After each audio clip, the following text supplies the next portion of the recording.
Hai semua, nama saya Cikgu Shirley dan dalam video ini, Cikgu akan membincangkan kertas peperiksaan SPM 2021 bagi kertas 2, soalan 8, novel.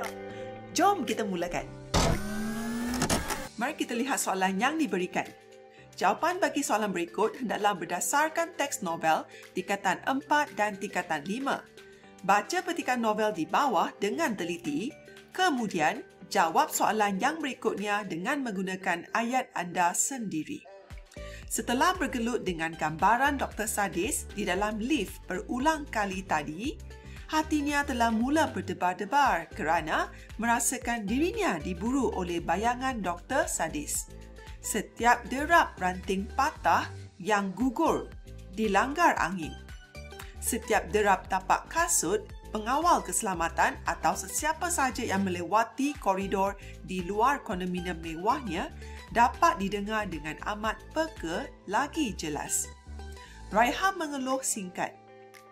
Melepaskan tekanan yang dialaminya di ruang tamu kondominiumnya yang luas itu. Dia sendiri tidak mengerti sebab dia harus terus-terusan dikejar oleh perasaan takut seperti itu kerana bayangan tersebut hanya akan membuatkan dia berasa sepi, terasing dan amat terkilan. Kesepian, keterasingan dan perasaan terkilan itu berpadu dengan suatu perasaan yang menakutkannya. Cukup menyeksa dunia batinnya. Perasaan-perasaan yang berpadu dengan keletihan yang mencengkam dirinya itu menyebabkan Raiha amat sukar merehatkan diri di pembaringannya sebentar tadi, membuatkan dia penuh waspada. Okay, jadi apakah tekanan-tekanan? Jadi ini tentang tekanan-tekanan yang dihadapi oleh Raiha. 4 markah, ya. Jadi di sini mari kita cuba cari jawapan. Okay, di sini ada satu jawapan, diburu oleh bayangan Dr. Sadis.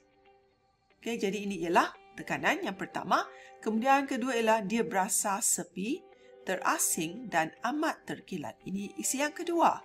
Okay, kemudian kita perlu satu lagi, ya, kerana 4 markah, 3 isi, ya.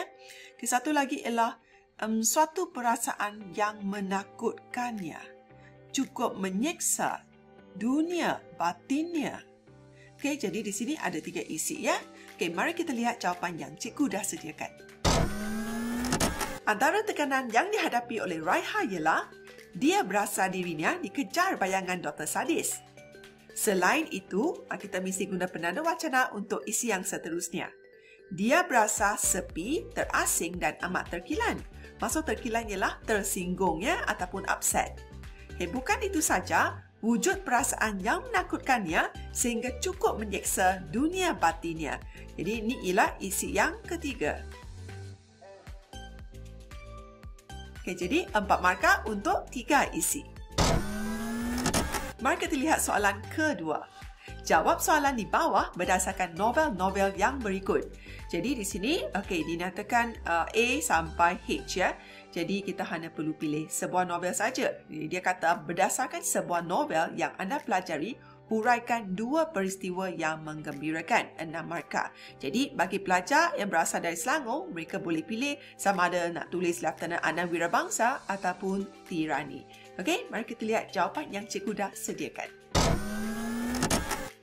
Mari kita lihat jawapan bagi Lieutenant Adnan Wirabangsa. Okay, berdasarkan novel yang saya pelajari iaitu Lieutenant Adnan Wirabangsa karya Abdul Latif Talib, terdapat 2 peristiwa yang menggembirakan saya. Peristiwa pertama yang menggembirakan saya ialah peristiwa Pak Saidi berjaya membunuh beberapa orang tentera Jepun. Pak Saidi telah melawan dan menikam tentera Jepun dengan hanya menggunakan sebilah keris pusaka peninggalan ayahnya. Pak Saidi telah berjaya membunuh 5 orang dan mencederakan 15 orang tentera Jepun yang lain semasa dia dipaksa menaiki truk oleh Lieutenant Renya Mutoguchi.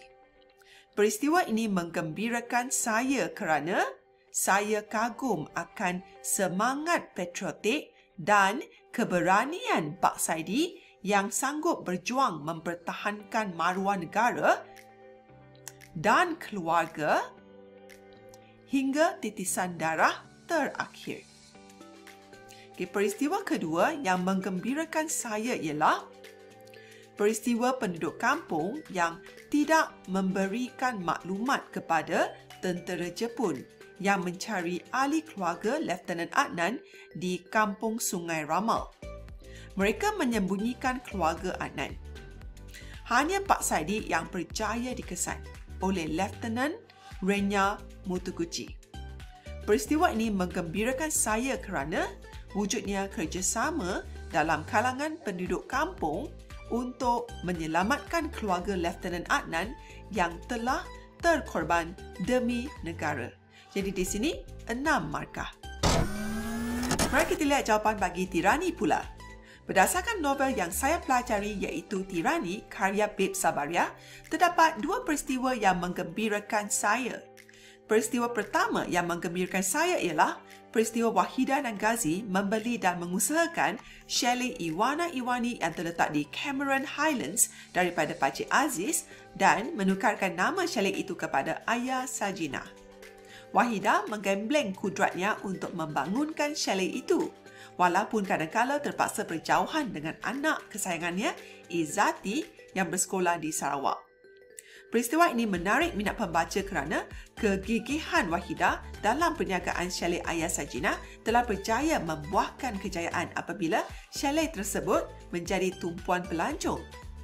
Peristiwa kedua yang menggembirakan saya ialah peristiwa Zahid muncul pada waktu pagi di kafe Iwana Iwani dengan harapan akan dapat melihat wajah Izzati dengan lebih dekat lagi. Akhirnya, pertemuan Zahid dengan Izzati mengungkap rasa kesal, sedih dan reda kerana gadis yang dilihat oleh Zahid dalam 3 hari ini ialah anaknya yang selama ini dirindukannya.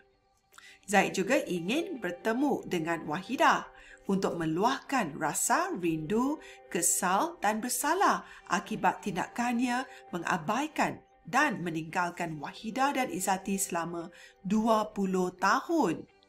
Peristiwa ini menarik minat pembaca kerana Zahid akhirnya insaf atas kesilapannya selama ini yang mengabaikan keluarganya. Jadi jumlah markah di sini ialah 6 markah. Jadi, apakah tip untuk mendapat markah penuh dalam bahagian ini? Pertama, jawapan anda mestilah berdasarkan novel yang anda pelajari. Kedua, huraian kamu mestilah jelas dan lengkap. Ketiga, 1 markah diberi kepada setiap isi yang kamu tulis dan 1 markah untuk setiap huraian yang anda tulis. Jadi di sini dia nak 2 peristiwa, jadi 2 markah dan 2 huraian. Maksudnya 1 huraian bagi setiap peristiwa. Jadi jumlah markah untuk isi ialah 4 markah. Kemudian 2 markah lagi untuk bahasa. Kalau bahasa tu bahasa yang tiada kesalahan, jadi kamu akan dapat 2 markah, manakala kalau bahasa kamu lemah, kamu dapat 1 markah sahaja. Okey, jadi untuk bahagian ini, bagi sesiapa yang tulis isi yang tidak tepat, kamu masih boleh dapat 1 markah.